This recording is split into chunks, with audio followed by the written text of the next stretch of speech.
Hey everybody, how's it going? Welcome back to the channel. In this video, we are going to do a Dissected on Overwatch. This is a game that it's been a while since I've wanted to do a Dissected video on.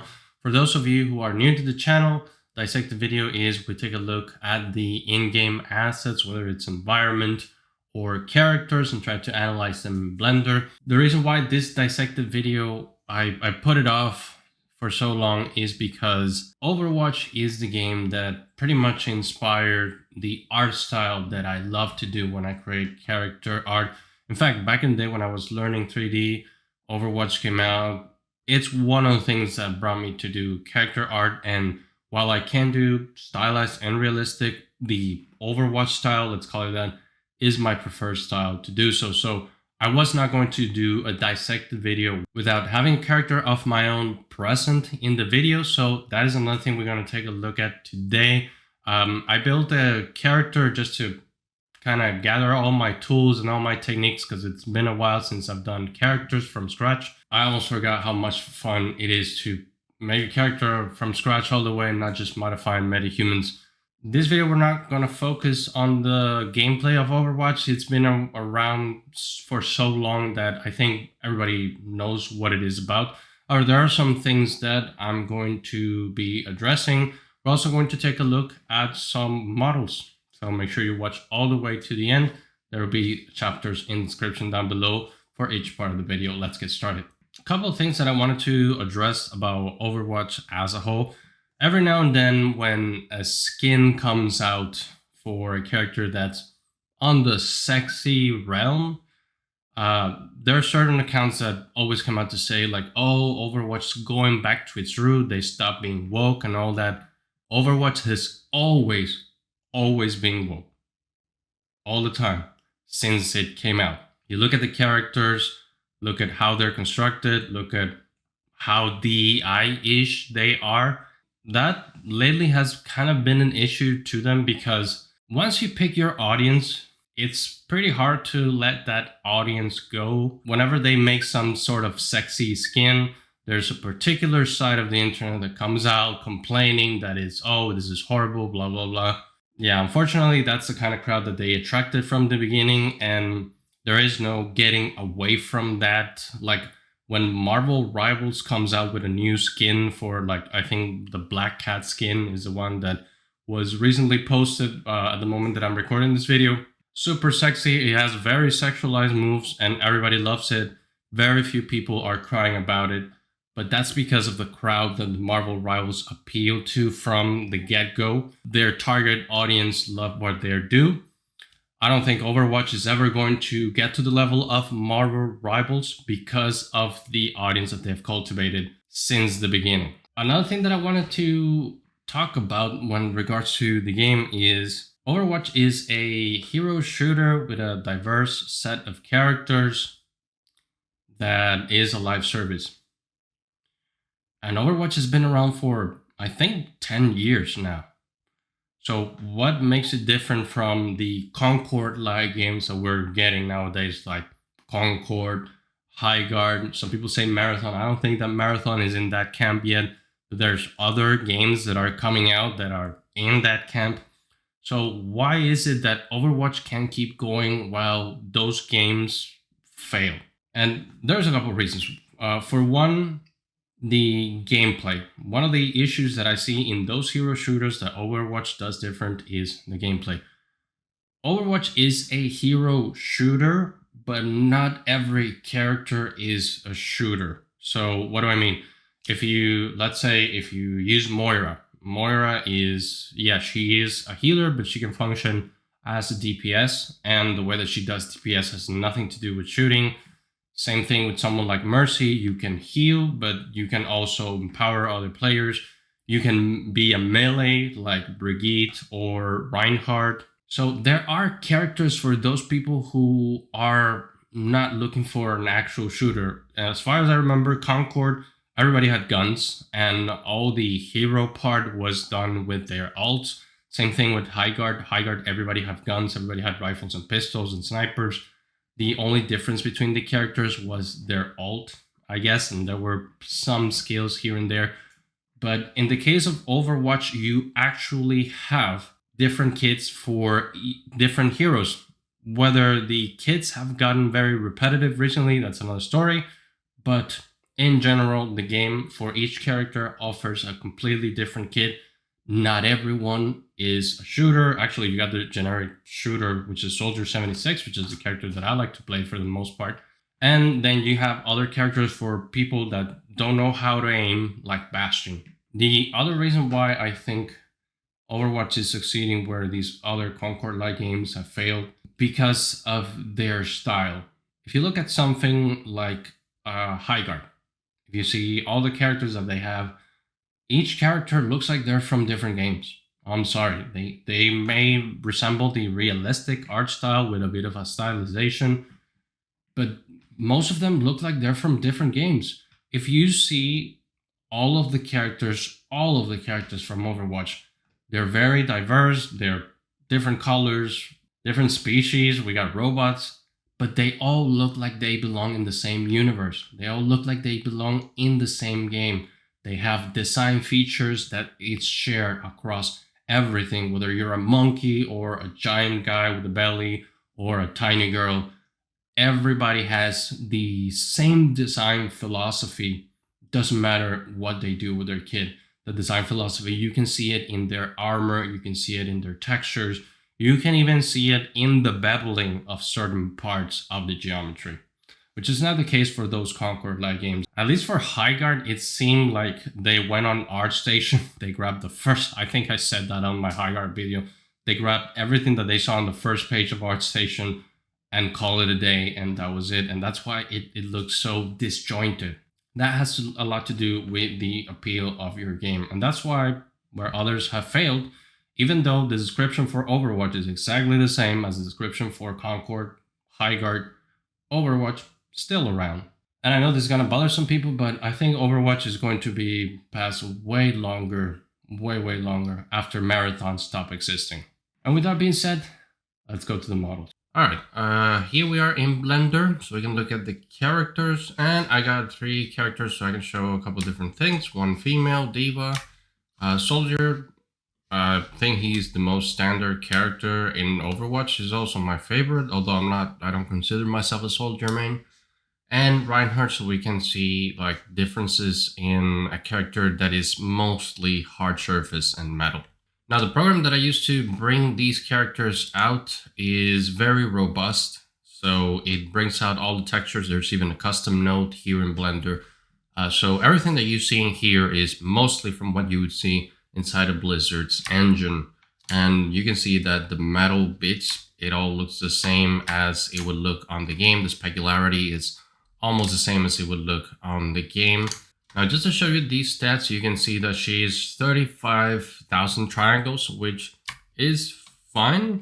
It's not super high, but it's okay. It's not really low like we've seen other characters like the WoW characters were very, very low.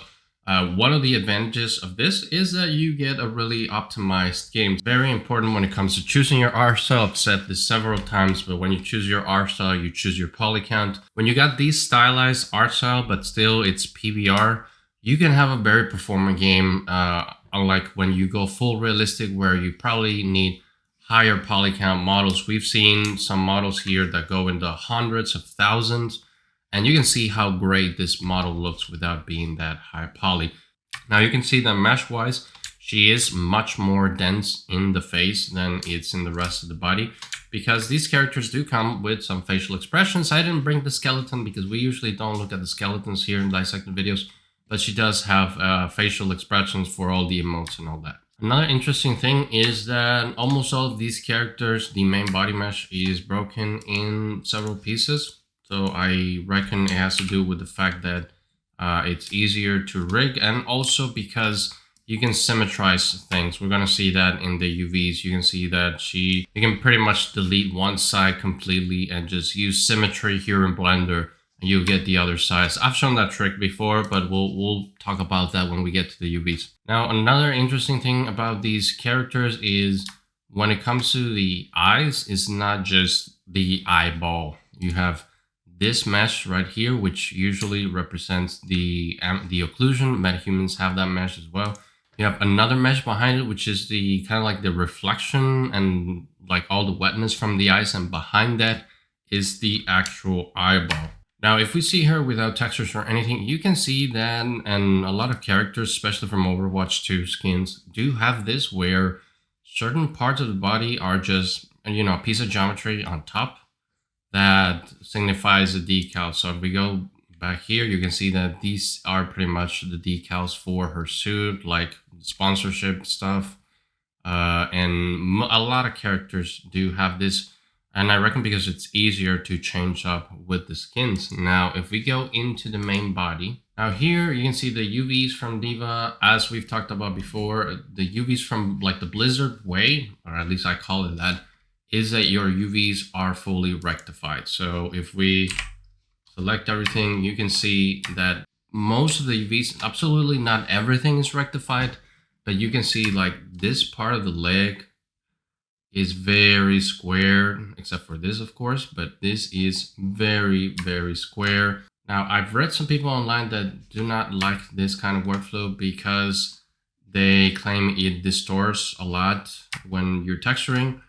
This is proof that that is not the case. You can see how the hands are unwrapped, pretty much squared off.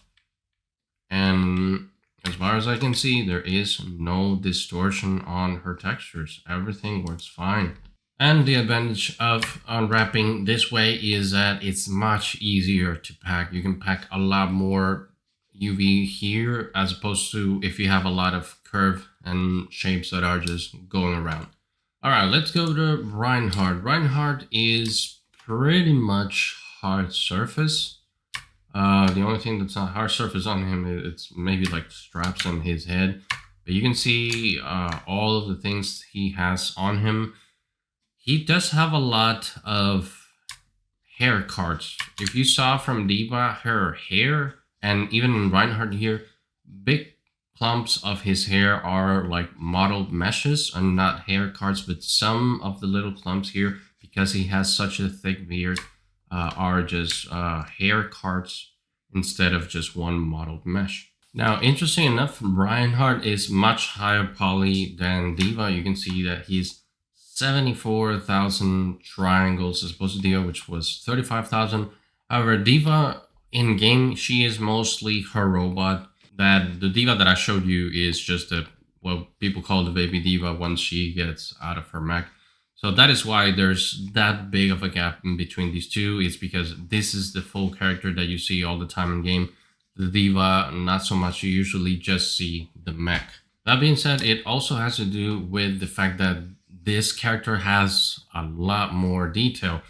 And if we want, we can look at Soldier 76. The reason why I brought Soldier here, apart from being the character that I played the most, is the fact that this is the Soldier 76 skin from Overwatch 1, now called Overwatch Classic because they renamed Overwatch 2 to Overwatch. It's a mess. So let's call it, this is the Soldier skin from when the game launched. And you can see that he is considerably lower than Reinhardt, but also much lower than D.Va. He is almost half of D.Va's poly count. So they did revamp the character poly counts when they did, because these two are Overwatch 2 skins. This is Overwatch, let's call it Overwatch 2016 skin. So you can see that the poly count is much, much lower. Let's look at the UVs from Reinhardt first, and then we'll come and look at Soldier to see if there are any differences between what they used to do and what they do now. So you can see the body for Reinhardt is pretty much squared. It's not vertical like what we saw on D.Va, and everything is rectified, and it's much easier to always rectify a hard surface geometry, but there are some bits here that are not necessarily very straight meshes, like, you know, this is hard surface, but it's a curved mesh. Then in here, you can see that everything is squared off. So always the same technique because it makes easier to pack things and everything is symmetrized. You can see that it is unwrapped in the vertical mode, which is very interesting. But you got several things that are separated, like the mouth and the teeth here.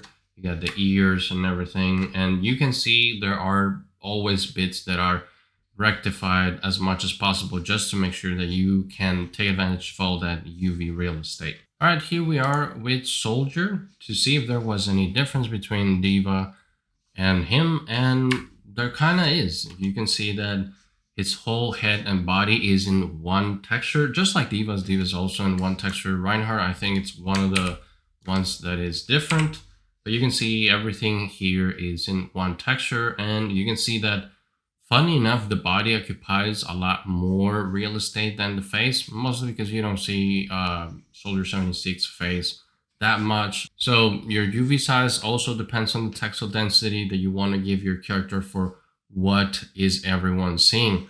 Another thing that's interesting is that even though there's a lot of rectification when it comes to the UVs, you can see that his gloves are not rectified like the Reinhardt or the Diva's gloves. And there are some certain parts that are outside of the 0 to 1 space, and they are just symmetrized, like this half of his visor and this piece right here. I don't know what this piece represents, but these two UVs are the same. They're just thrown to the outside of the 0 to 1 space. All right, and here we have the character that I've been making for these past few weeks.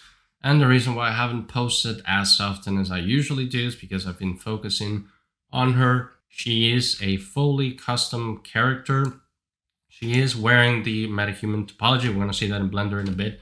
And the UVs, so I can instantly get her inside Unreal completely rigged without much of the technical hassle. That's one of the best things about using Unreal Engine. So one of the things I want to show you is the shader for her. Now that we are in Unreal Engine, we can also take a look at the maps.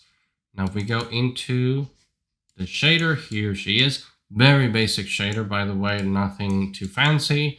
It has diffuse, it has the normal map. This is the specular. I was trying to go for the specular. Then we got the normal map, and we got this pack texture. This is the Unreal usual pack texture that consists of ambient occlusion, roughness, and metalness. And we're gonna take a look at that one first, because that is the one that usually has the most stuff in it. For those of you who are not 3D artists, what we do to optimize games is, instead of having different maps, which you can do, but it's not great to have several maps where if you have a lot of characters on screen, you have the less draw calls, therefore the more performant your game will be. So in this case, we are packing 3 maps into one. So you can see that red is ambient occlusions. There are some things I need to fix right here. Then there is green, which is the roughness of the character. And then there is blue, which is the metalness, which I don't have anything metal on this particular texture. You could also save something to the alpha. So I could add a mask for, let's say, like blood spatter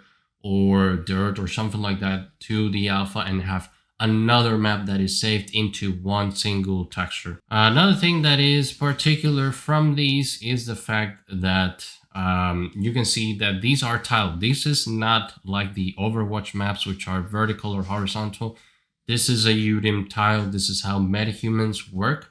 And that's why you can see that her UVs are this way. The reason for that is because when it comes to metahumans, there's a lot of emphasis on facial expressions. So you have one UV tile just for the face, and then you have another UV tile for the rest of the body. So this isn't my unwrap. This is the unwrap that the metahumans come with. The reason is because, again, if I don't have these UVs, I cannot use the rigging, the insta rig, let's call it that way, that comes with the metahumans. But now, so you can see the UVs. Now, another thing about this is the fact that I'm using grooms. I was going to use stylized hair just like Overwatch, but in the end, when I was doing the testing the suit and everything with the metahuman rig, I added some grooms. I really like how she looks with the grooms, so I just let it be. I like that mixed in between realism of the grooms and the stylization of the textures, which are highly saturated.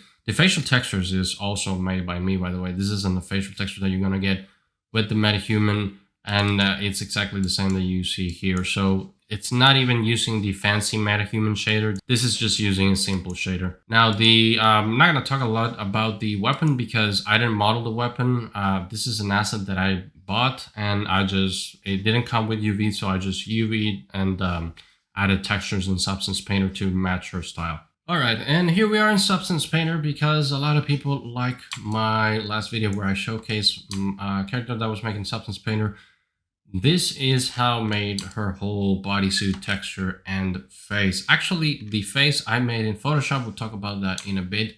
But I just want to bring you here so you can see how the full suit looks in Substance Painter. Actually, if we go into color mode, which is the unlit mode, now while there are a lot of things that the PBR brings up, you can still see that you can read most of the textures by just looking at the diffuse map. And that is one of the things that I always try to emphasize when I'm making textures is the texture readable just with the diffuse? If it is, then to me it's good.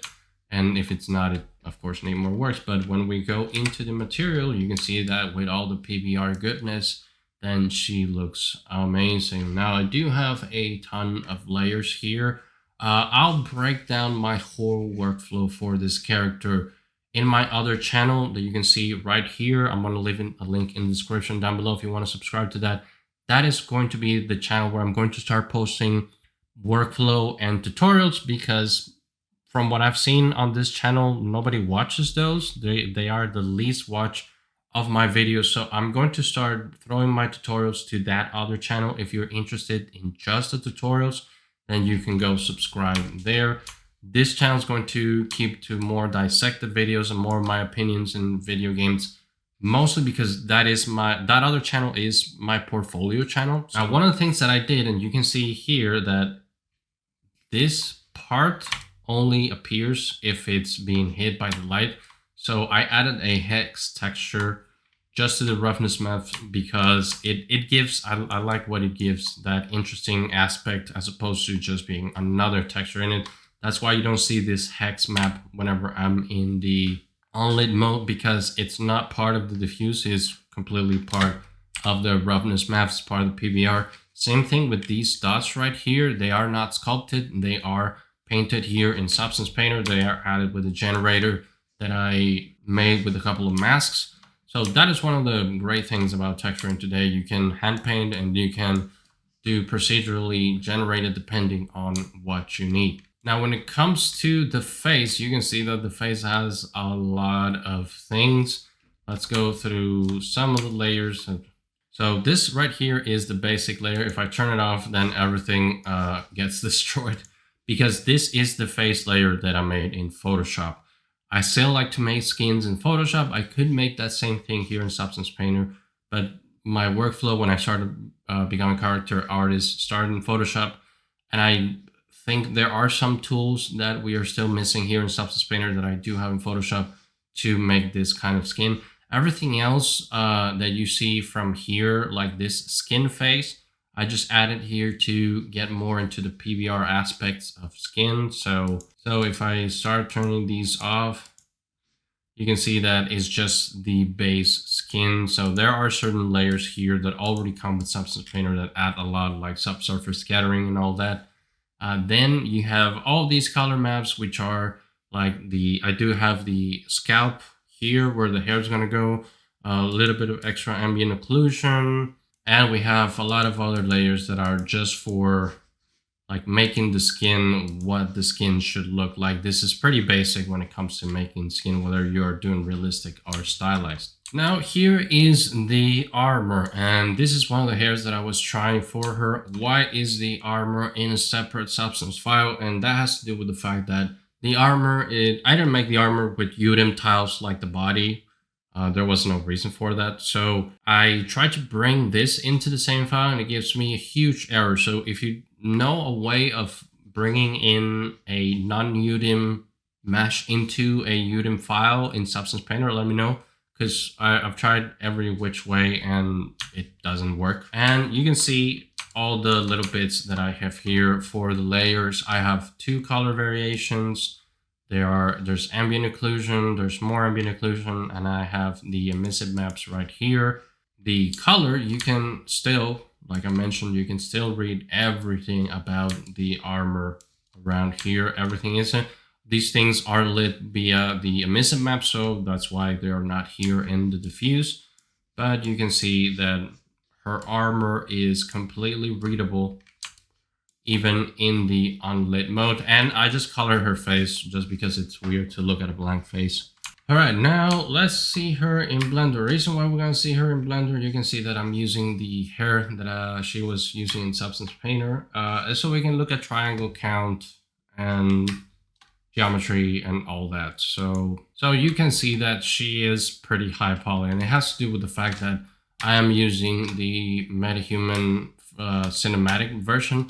If I was to do this as a video game character, the face probably wouldn't be that dense. The face is this dense because they do have a lot of facial expression, and I also made the armor in a way that had a little bit more geometry because I also want to use her in a short film. So there may be some close-ups, and if the geometry is too low, then things are going to start looking jagged.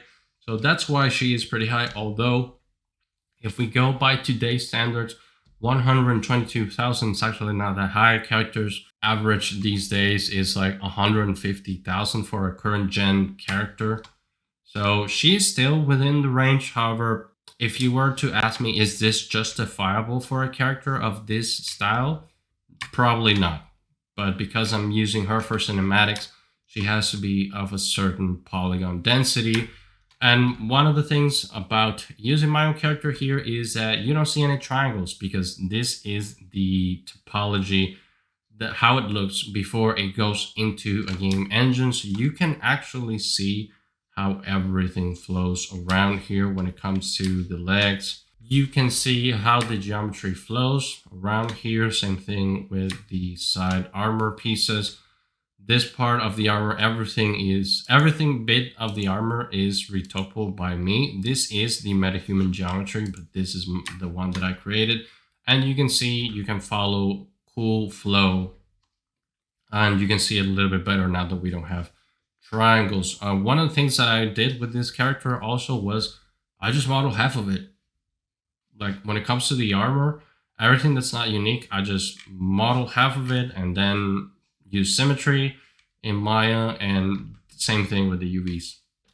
Okay, another thing that I want to show, and for everyone that's not a game artist, this is something that I usually cannot show because you don't get these when you look at game models, this is the high poly. As you can see from this, the poly count is 5 million, and this is a decimated one. The original file that I was using to sculpt her was around 54 million polygons. And this is one of the things that you do when you're creating characters. You create the high poly, you bake it down, and then you have your game character. There's no way that this will function in a game, not even in a production setting. So characters usually have to be retopologized all the time.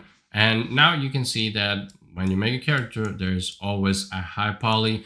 And for those, because there's been a couple people on Twitter saying that I didn't make it from scratch. Yes, I did. So you can see this is the high poly. All I did was wrapped my base mesh to a MetaHuman geometry and then started sculpting and started doing all the details and facial features and all that.